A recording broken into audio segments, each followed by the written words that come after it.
Ahora toca el turno a la licenciada Gabriela Santos Mendiola. Ella nos va a hablar de nutrición, de alimentación, de cómo alimentarnos mejor, nos va a dar sus consejos. Ella es también jefa del servicio de nutrición del Instituto Alexander Fleming. Para FUCA realmente es una riqueza enorme contar con la colaboración de profesionales de primer nivel, como todos los profesionales que están en el Instituto Fleming y que siempre nos acompañan en estas charlas. Así que, bueno, Gabriela, muchísimas gracias por tu participación y te paso el micrófono. Bueno, ahora les voy a compartir la pantalla. Igualmente.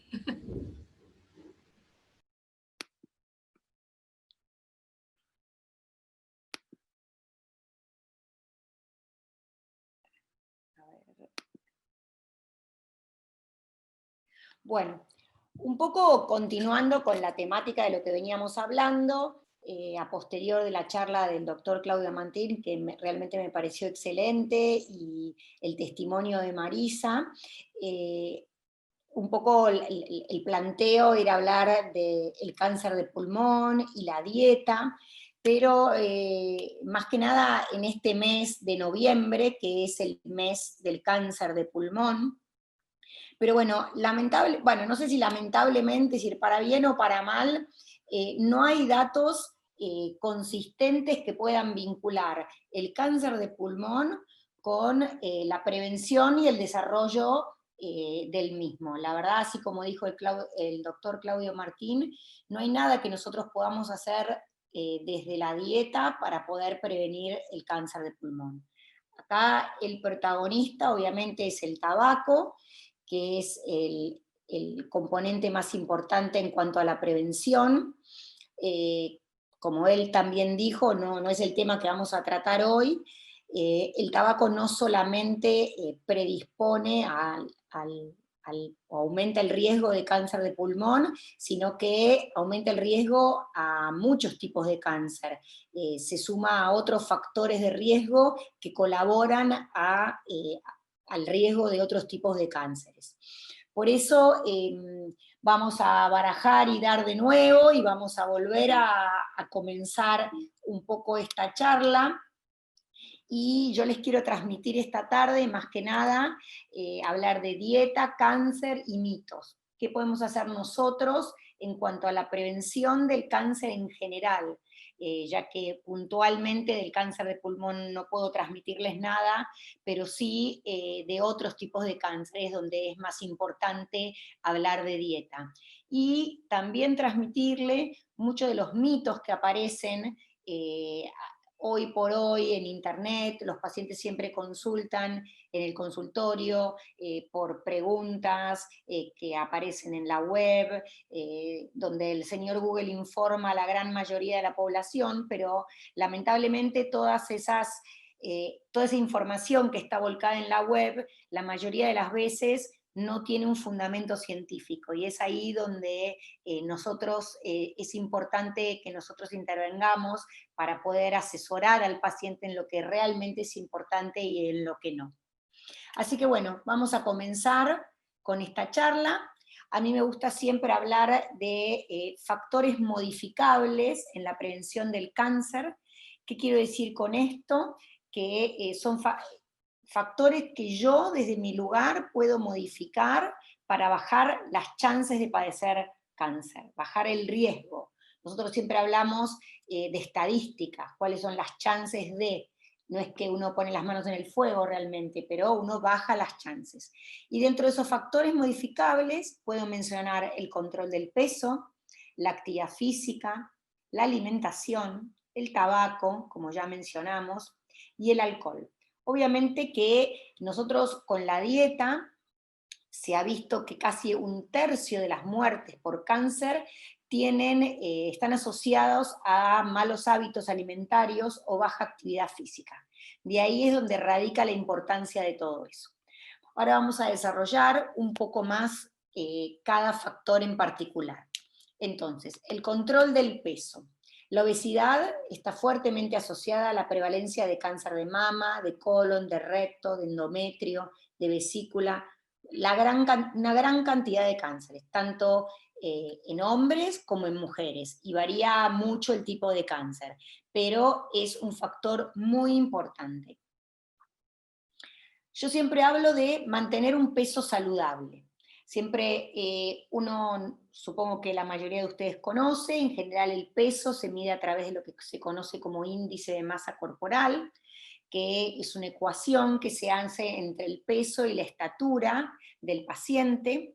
Existe un límite normal, que es entre 18,5 y 24,9, esa fórmula tiene un valor normal, y uno debería estar en ese límite, ni por debajo ni por arriba de ese valor. Ya por arriba se considera sobrepeso, el cual puede ser leve, moderado, grave, obesidad.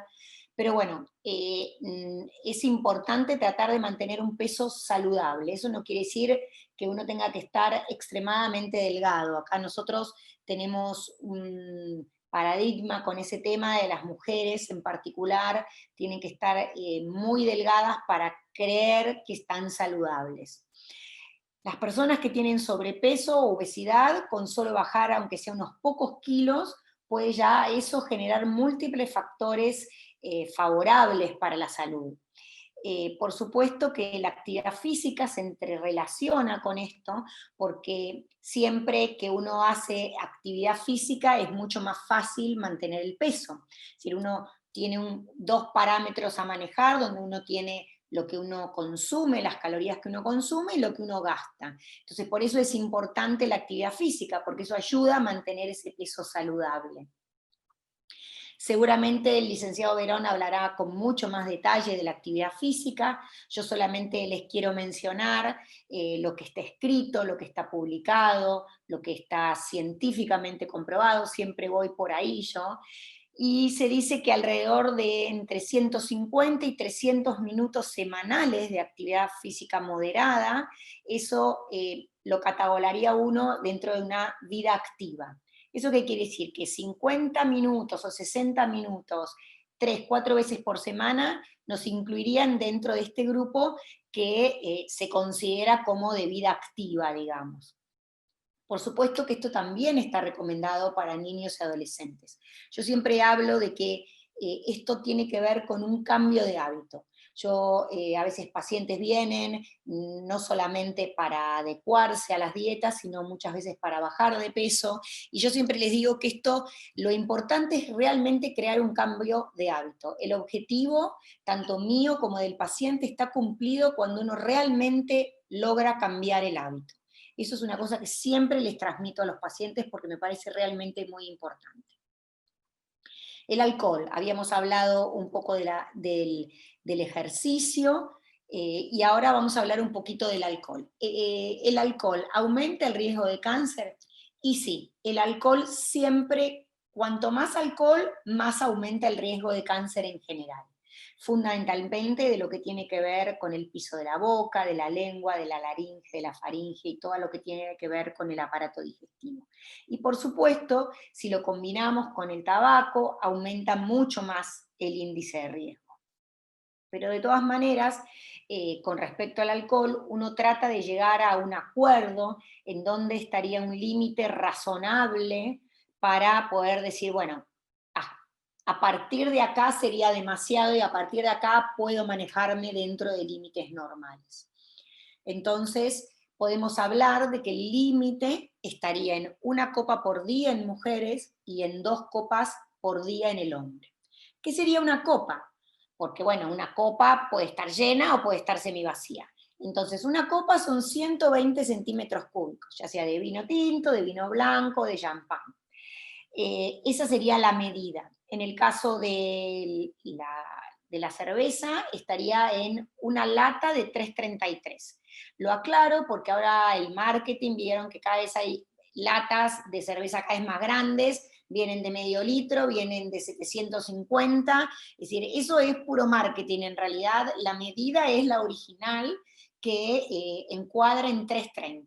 Eso sería el homólogo a 120 centímetros cúbicos de vino. Por supuesto que esto no es acumulable, lamentablemente, no es que hoy no tomo y yo mañana puedo tomar, yo mujer 2 copas, un hombre 4 copas, esto es diario porque tiene que ver con la metabolización del alcohol a través del hígado, así que lamentablemente esto no es acumulable y este sería el límite.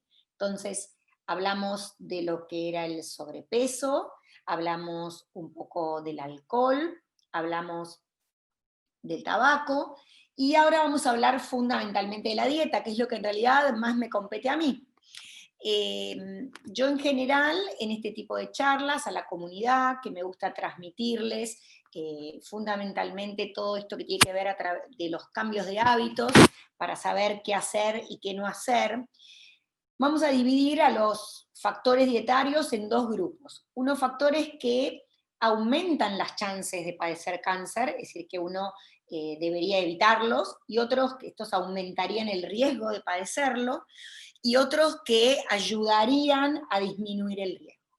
Entonces, ¿cuáles serían los factores que aumentan el riesgo de padecer cáncer? Esto tiene que ver con las carnes rojas, con las carnes procesadas, con las grasas, con los hidratos de carbono refinados, el alcohol, que obviamente siempre sigue dando vueltas. Ahora vamos a ver un poquito más de cada una de ellas.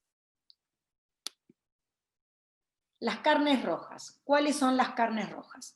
Las carnes rojas tienen que ver con la carne de vaca, carne de cerdo, cordero. Hay una alta evidencia que muestran una asociación positiva entre el consumo de carnes rojas y el desarrollo de cáncer, fundamentalmente colorectal. Se le llamará atención, siempre hablo de una evidencia o una asociación positiva, porque nosotros en medicina no podemos hablar de algo causa-efecto, no es que si yo consumo carnes rojas voy a padecer cáncer. Es un poco también lo que dejó entrever el doctor Claudio Martín, no es que todos los pacientes que fuman van a padecer, los que no fuman no van a padecer. Nosotros hablamos de un grado de correlatividad, es decir, un porcentaje de los pacientes que fuman tienen más chances de padecer cáncer. Entonces, en la alimentación tiene un poco que ver con lo mismo. Hay una alta asociación entre el consumo de carnes rojas y el padecer cáncer en general, fundamentalmente colon y recto. Existe acá también un valor del que se habla, y podemos hablar de que 500 gramos de carne roja semanal sería el consumo máximo, por el cual arriba de ese consumo aumentaría las chances de padecer cáncer colorectal. Es importante esto de los 500 gramos porque, bueno, uno a veces come un bife de chorizo, un ojo de bife, y habla de 400 gramos, así que imagínense que 500 sería el límite semanal. En general, los trabajos hablan de un promedio semanal, así que para los argentinos, que en general somos bastante carnívoros, es importante tener en cuenta este valor. Y no solo tiene que ver con el consumo de carnes rojas, sino también tiene que ver con el tipo de cocción. No es lo mismo una preparación al horno, a la cacerola. Nosotros estamos acostumbrados al famoso asadito, y la cocción a través del carbón no es de las más sanas, por decir.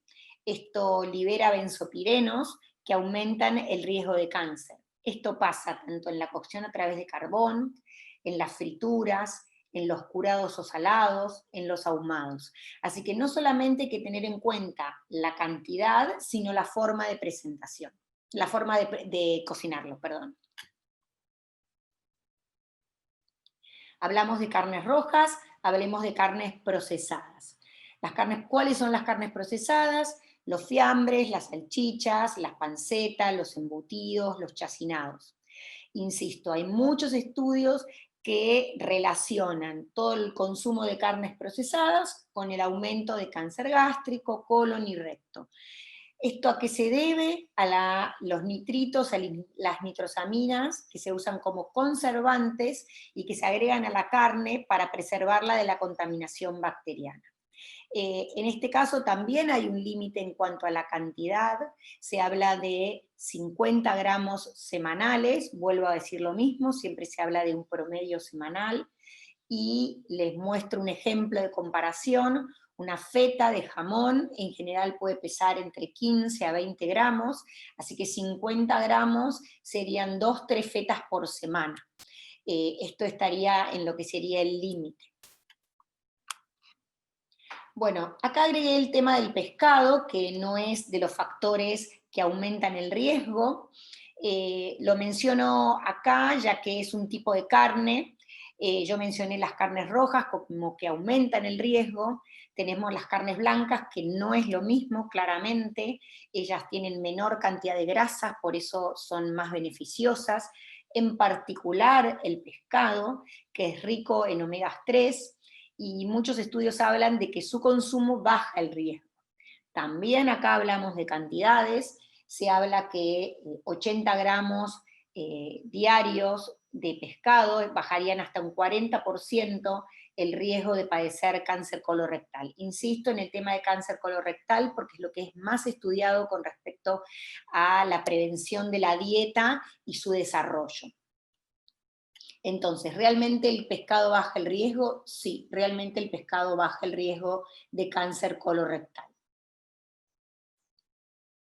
Entonces, hablamos de las carnes, hablamos rojas, hablamos de las carnes procesadas, hablamos de las grasas. Obviamente que tanto las carnes rojas como las carnes procesadas también tienen un alto contenido en grasas. Las grasas han demostrado mayor incidencia en el cáncer de mama, de páncreas, de colon, de hígado.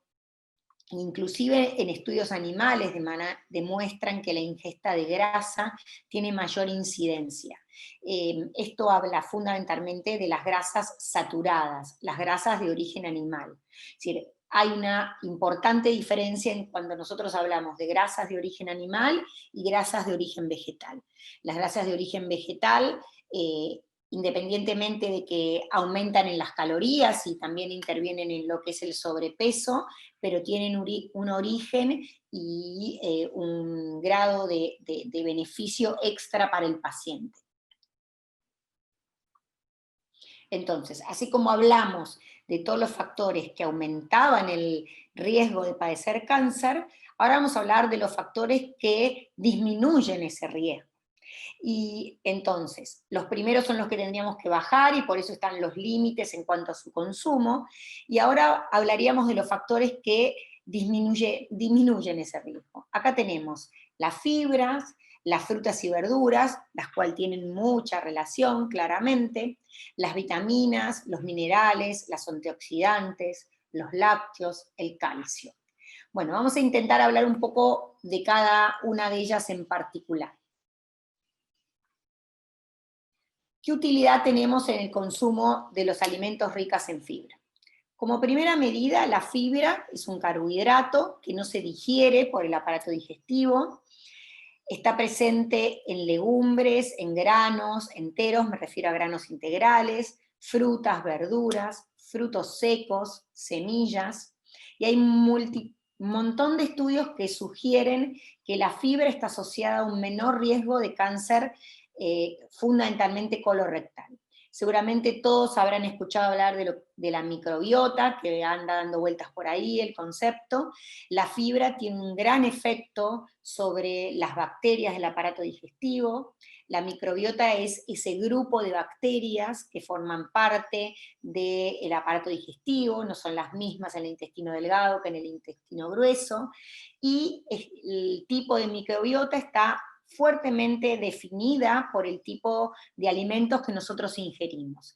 Y la fibra tendría un gran beneficio en esa microbiota. Es decir, la microbiota está formada por bacterias buenas y bacterias malas. Y ese equilibrio entre las bacterias entre las bacterias buenas y las bacterias malas hace que unas mantengan a raya a las otras y se mantenga una estabilidad y un equilibrio entre las mismas.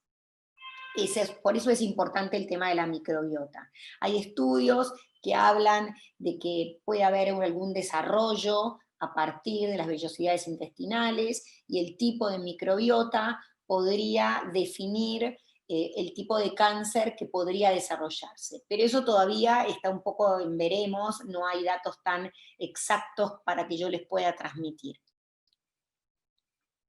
Bueno, frutas y verduras. Obviamente que es recomendable ingerir amplia variedad de vegetales y frutas, granos enteros y legumbres. Todos estos también tienen fibra. Hay que comer de todos los colores, de todas las formas.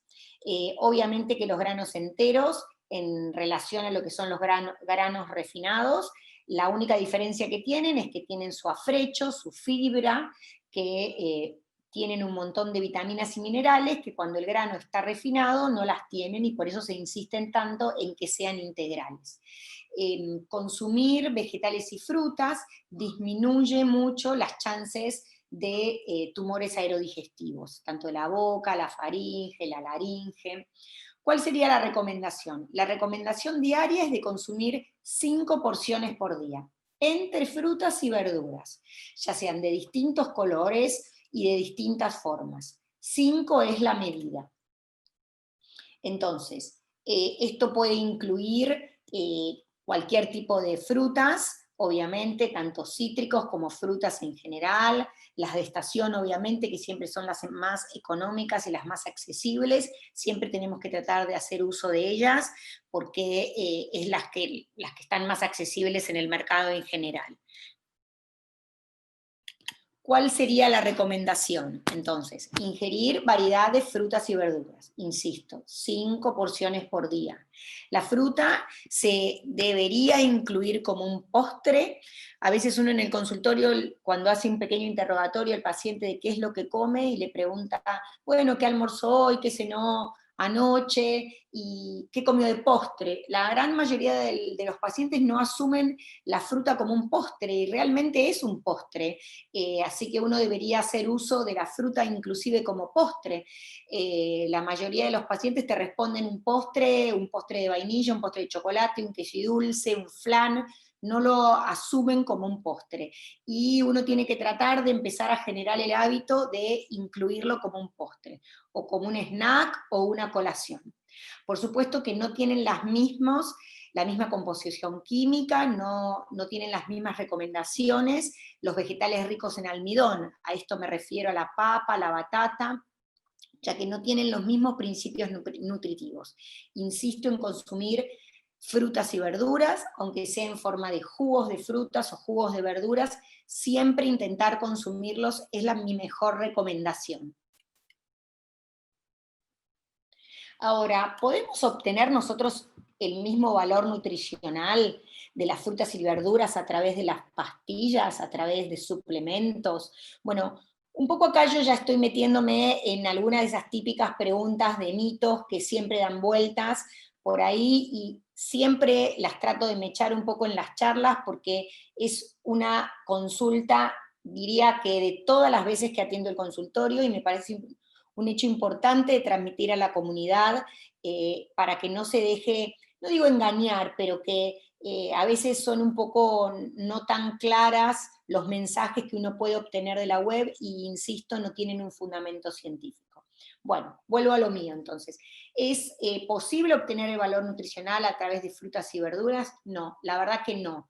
Muchas de las sustancias que se encuentran en los alimentos requiere del mismo alimento para obtener un beneficio.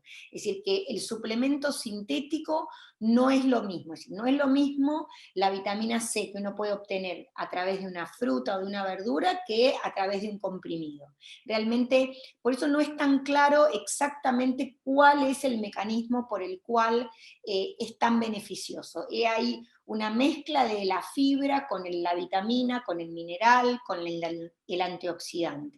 Por eso es importante cambiar el hábito y consumir más frutas y verduras. Justamente acá hablo de los antioxidantes.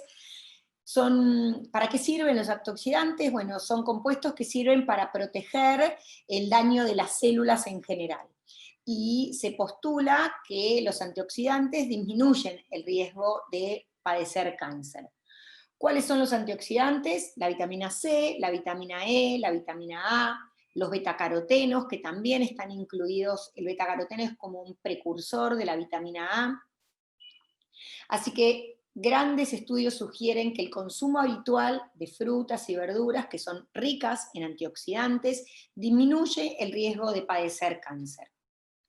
Insisto en lo mismo, esto no se puede obtener a través de suplementos sintéticos, no es lo mismo.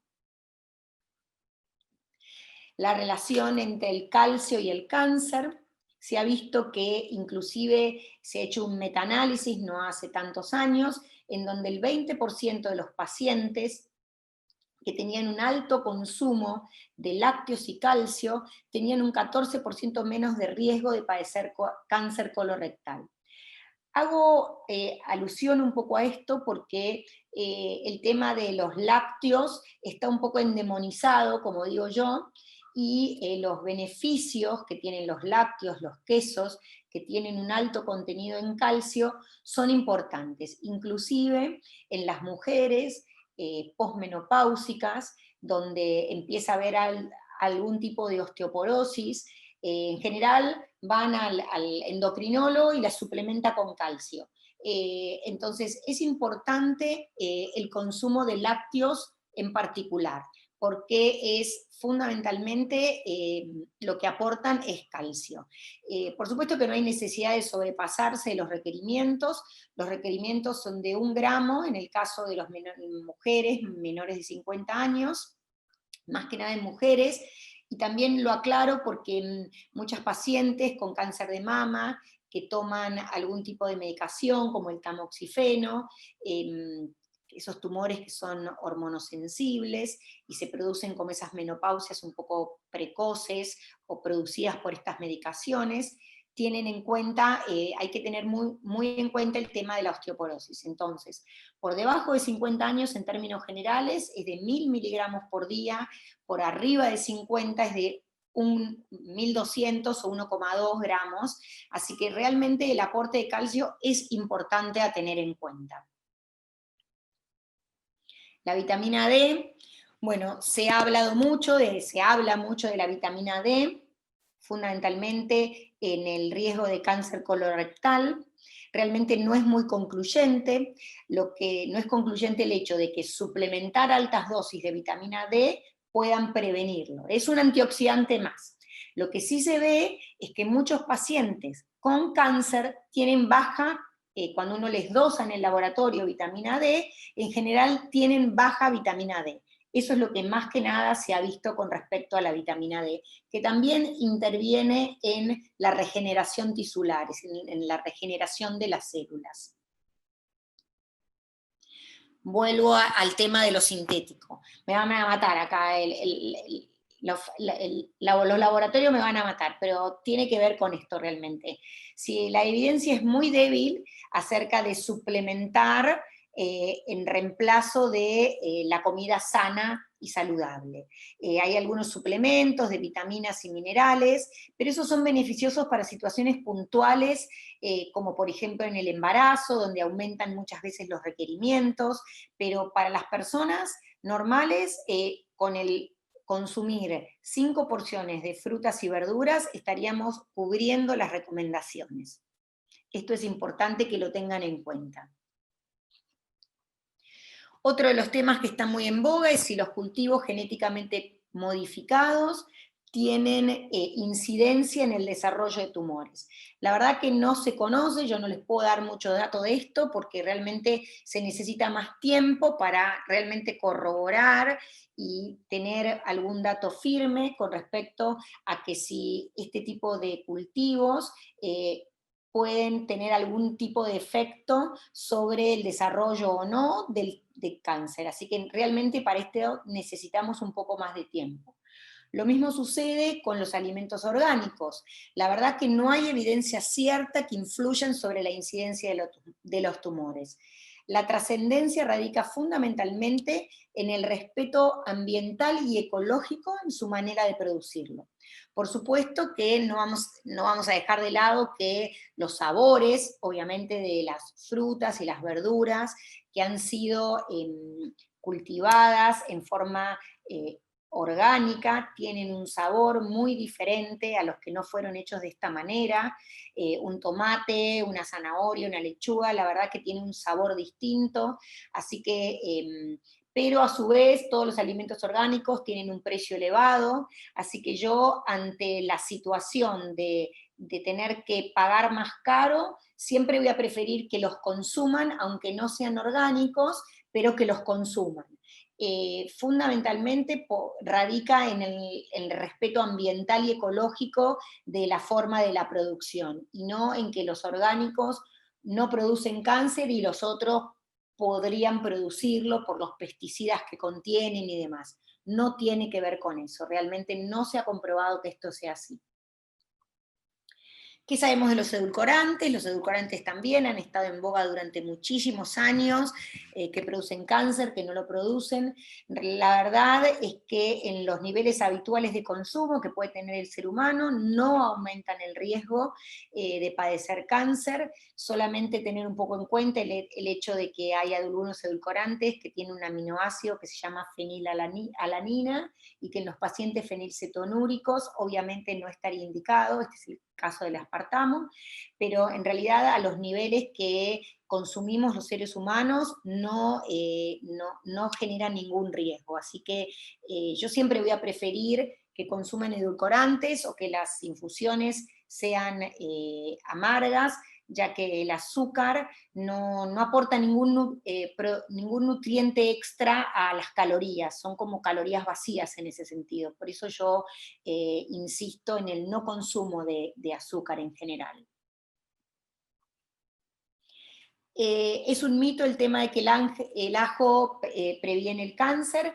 Bueno, el ajo, la cebolla, muchas de las salisáceas están actualmente en estudio por esto. No voy a ser tan contundente en esto porque hay algunas pequeñas evidencias de que podría tener algo que ver. Todavía no hay nada concluyente con respecto a eso, así que quien se quiera comer un ajo lo puede hacer, yo no voy a decir que no. No estaría dentro de lo que yo haría todos los días, pero bueno, la verdad que sobre esto no voy a ser tan enfática como con respecto a otros temas. ¿Qué se sabe del café y el cáncer? Claramente el café o la cafeína no tienen ningún efecto con respecto a que causen o no cáncer.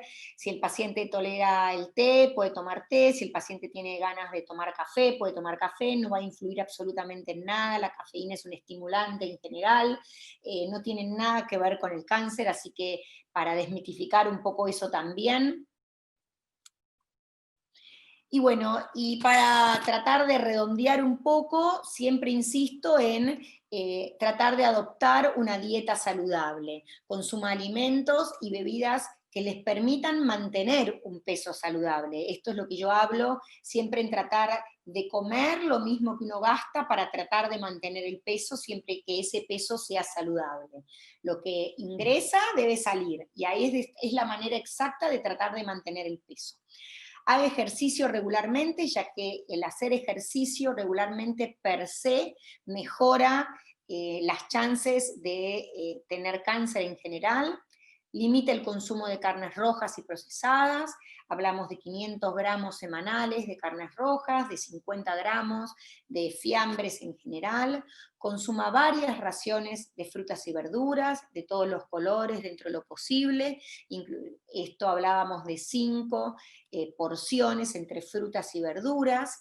Elija los granos enteros y no los granos refinados, porque estos aportan fibra más que los granos refinados, y dentro de la fibra, dentro del afrecho que tienen los granos enteros, hay una gran variedad de nutrientes, de vitaminas, de minerales. Bueno, esto es un poco anecdótico, algunos consejos para la vida sana, tratar de no pasarnos en cuanto a las cantidades, bajar el consumo de alimentos que sean densamente calóricos.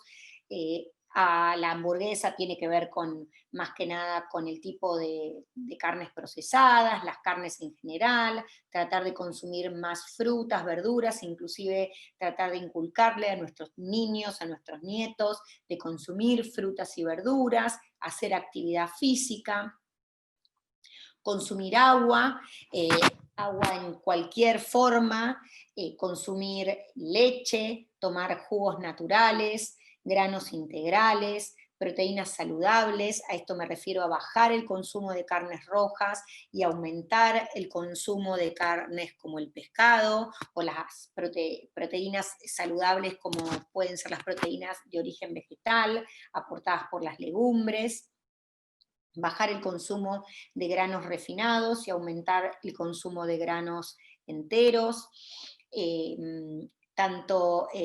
también aumentar el consumo de frutos secos, esto también aportan aceites esenciales, los frutos secos aportan fundamentalmente grasa, también hay algo de calcio que es de origen vegetal, pocas proteínas, algo de proteínas pero poca cantidad, todos hemos escuchado hablar del aceite de almendras, obviamente, así que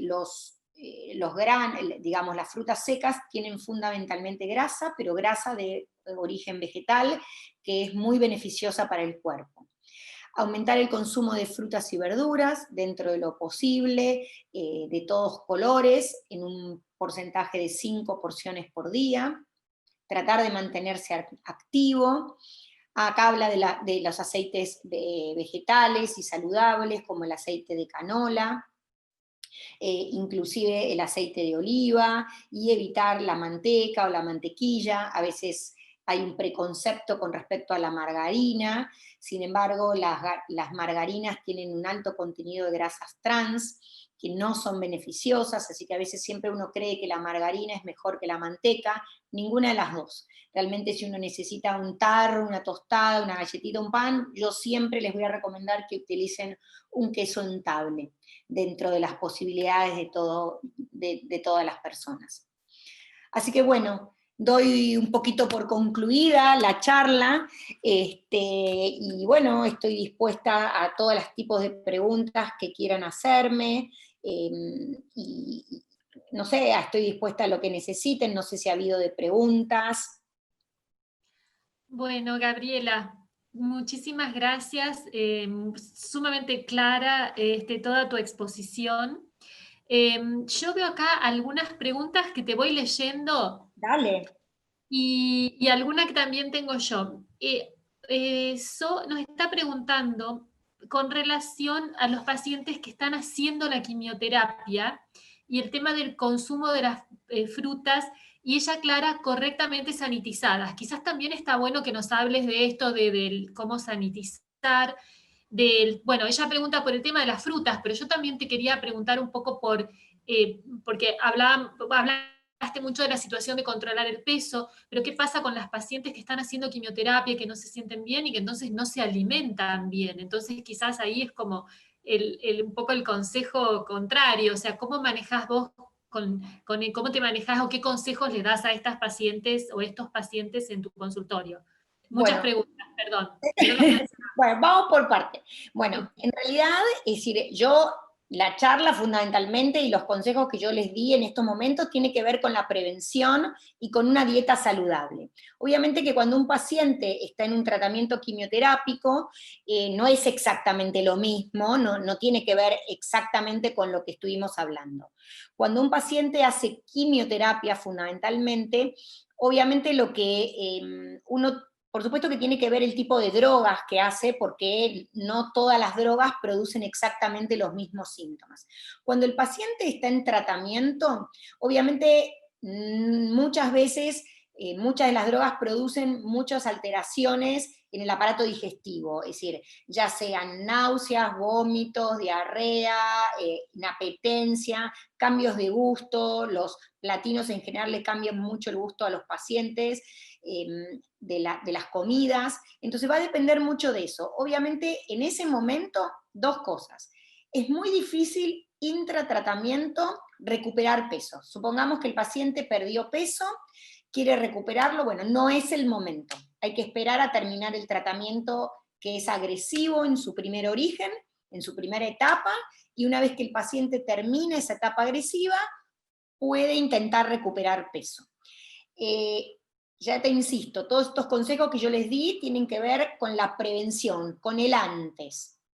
El paciente, en general, cuando está en tratamiento quimioterápico, le tienden, como efecto adverso, muchas de las drogas le tienden a bajar las defensas a los pacientes, y entonces se trata de que dentro de lo posible hay algunos ítems que nosotros les indicamos, en general en hospital de día, de que traten de que las verduras, fundamentalmente las verduras, sean cocidas, para asegurarnos, o sometidas a calor, para asegurarnos de que todos los microorganismos que pueda haber, o los honguitos, se mueran, es decir, con el calor se mueren. En general con las frutas, digamos que, bueno, las frutas fundamentalmente bien lavadas y peladas, por supuesto que cocidas también, eso como que simplifica.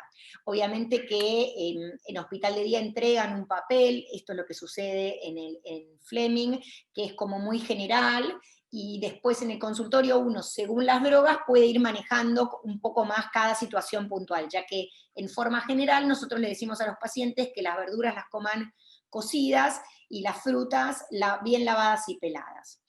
Con respecto a la sanitización, que vos me mencionaste, obviamente que en esta pandemia se hizo muchísimo más hincapié en el tema de la sanitización.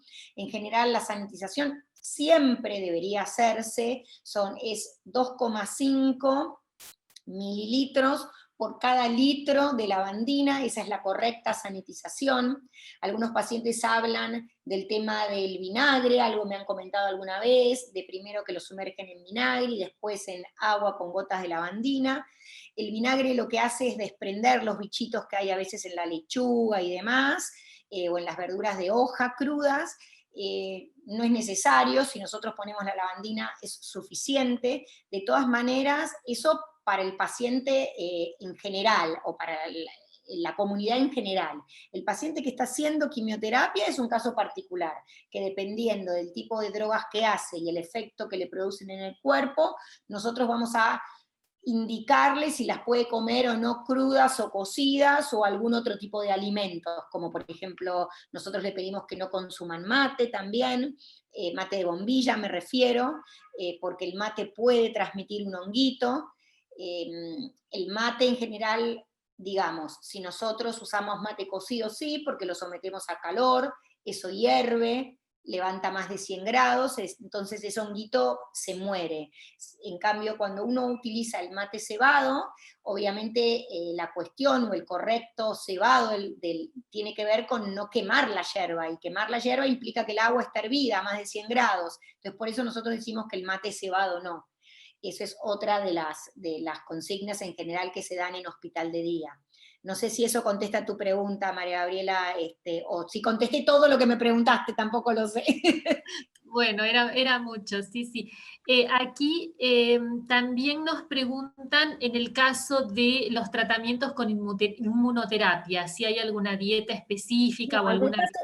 en el caso de la inmunoterapia, como afortunadamente la inmunoterapia no tiene tanto efecto adverso sobre la médula ósea, no influye tanto en las defensas del cuerpo, en general tiene que ser como si fuera la dieta de prevención. Una dieta saludable, en el cual estén disminuidas las carnes procesadas, aumentar las frutas y verduras, siempre que los granos sean enteros, pero obviamente siempre teniendo en cuenta la sintomatología del paciente, porque estas indicaciones son muy generales, es decir, uno cuando da una charla a la comunidad generaliza mucho, pero cuando uno está en el consultorio tiene que priorizar a veces la sintomatología del paciente. El paciente está recibiendo inmunoterapia y de repente esa inmunoterapia le produce llagas en la boca, y entonces claramente las frutas, los cítricos le van a arder la boca, entonces yo tengo que decir, bueno, evitalos en este momento hasta que eso pase. Entonces, en el paciente en tratamiento uno también, independientemente de la dieta saludable, trata de priorizar el síntoma que el paciente tiene. Eso es importante de hacer una diferencia, no es lo mismo, y si no sería muy fácil para mí, no atiendo más consultorio y listo, es decir, sería muy fácil, doy esta charla una vez por mes y listo. Se entiende que nosotros acá tratamos de dar recomendaciones Claro, generales, muy vida generales. saludable, para el cuidado. Aquí también nos preguntaban sobre, como hablaste de la vitamina D, el tema de la vitamina D y el sol, porque viste que se recomienda tomar sol. pero Sí. entonces si tomamos sol, ¿no tenemos que consumir vitamina D o tenemos que Bueno, eso suplementar en o con los general alimentos? ¿Cómo, Eso cómo? en general se puede dosar en sangre, digamos, es uno de los parámetros de laboratorio que se dosan para ver. Lo que pasa es que con el tema del melanoma, obviamente que la gente toma mucho menos sol, pero en realidad con la exposición de 15 minutos al día es suficiente como para generar vitamina D. Obviamente que se activa a través del sol, esto es así, pero bueno, es muy particular de cada persona. Lo que sí se ha visto es que los pacientes que están enfermos en general tienen bajas cantidades de vitamina D, pero no es que consumir mucha vitamina D existe como factor de prevención, la verdad que no. Cuando es así hay que tratar de suplementarla, lamentablemente. En realidad con 15 minutos diarios de un buen sol, que eso es un sol antes de las 11 de la mañana, yo no soy dermatóloga, no soy la experta en este tema, pero en general eso es lo que se recomienda. Claro, claro, está bien. Y alimentos ricos en vitamina D como para mantenerse, que son los lácteos, ¿no? Los lácteos tienen vitamina D, las frutas y verduras tienen vitamina D, los frutos secos tienen vitamina D. Hay Ah, muchos, en general todos los antioxidantes están presentes en las frutas y verduras, en general. bueno, bueno, y yo aprovecho también para hacerte otra pregunta, que hay, viste, estos de los temas de moda, que ahora está el tema de estas dietas que hacen ayuno, el ayuno intermitente, otros que te dicen no, come cada 2 horas, o sea, Ese tipo de dietas tienen que ver con el sobrepeso, no con el cáncer. sí, Tienen que ver con el sobrepeso y con las dietas eh, para la obesidad en general. Mi opinión, es decir, obviamente que están basadas en que en la medida que uno hace horas de ayuno, es decir, a ver, ¿cómo lo explico? Los hidratos de carbono en general son la fuente de energía principal de disponibilidad inmediata. Es decir, cuando uno necesita moverse, los músculos necesitan energía, el cuerpo de lo primero que hace uso es de los hidratos de carbono. Cuando no hay más hidratos de carbono para hacer uso, hace uso de las grasas. La grasa es la forma que tiene el cuerpo de guardar energía. Obviamente que para que el cuerpo utilice las grasas, por eso esto tiene que ver con la obesidad fundamentalmente o con el sobrepeso, para que el cuerpo utilice las grasas que están guardadas en el cuerpo necesita un tiempo, porque lo que primero hace el cuerpo cuando no recibe suficiente cantidad de hidratos de carbono es ahorrar energía, y cuando esa situación se supera, esto es todo un proceso metabólico en realidad, cuando esa situación se supera, el cuerpo empieza a degradar las grasas para obtener energía, que es parte del proceso que se indica para bajar de peso. Entonces los ayunos intermitentes tienen que ver con esto. No hay otro efecto beneficioso en el ayuno intermitente. Y yo la verdad que no estoy muy de acuerdo en que haya un efecto beneficioso. Es más que nada puntualmente para bajar grasa, más que nada. Obviamente que se utiliza en muchas situaciones o hay muchos profesionales que lo utilizan para el paciente que quiere bajar de peso. Yo en general siempre voy hacia un hábito saludable, en donde los cambios sean paulatinos y que, es decir, a ver, ¿qué es un hábito? Un hábito es algo que uno hace automático sin que sea forzado a hacerlo. ¿Cómo adquiero yo un hábito saludable? Es durante un tiempo voy a tratar de esforzarme en hacer una dieta saludable, es decir, en tratar de comer más frutas y verduras, de comer proteínas más saludables, menos carnes rojas, hasta que llega un momento que eso, que yo a lo mejor vienen a ver a una nutricionista, no a mí o a cualquiera, y en donde al principio han sido forzados a hacer este tratamiento, por decir de alguna manera, eso con el tiempo se convierte en un hábito. Yo siempre por eso digo que mi misión está cumplida cuando el paciente logra adquirir ese hábito, cuando el paciente logra mantener ese peso saludable, no cuando baja de peso. Yo le digo, en el caso puntual de pacientes que en general son cáncer de mama, los que vienen a bajar de peso, yo les digo que si hacen lo que yo les pido, por decir de alguna manera, van a bajar de peso. No es que no se puede bajar de peso, pero mi misión está cumplida, mi objetivo está cumplido cuando el paciente logra mantener el peso y mantener un peso saludable. Yo siempre digo que ahí es donde yo cumplo mi misión.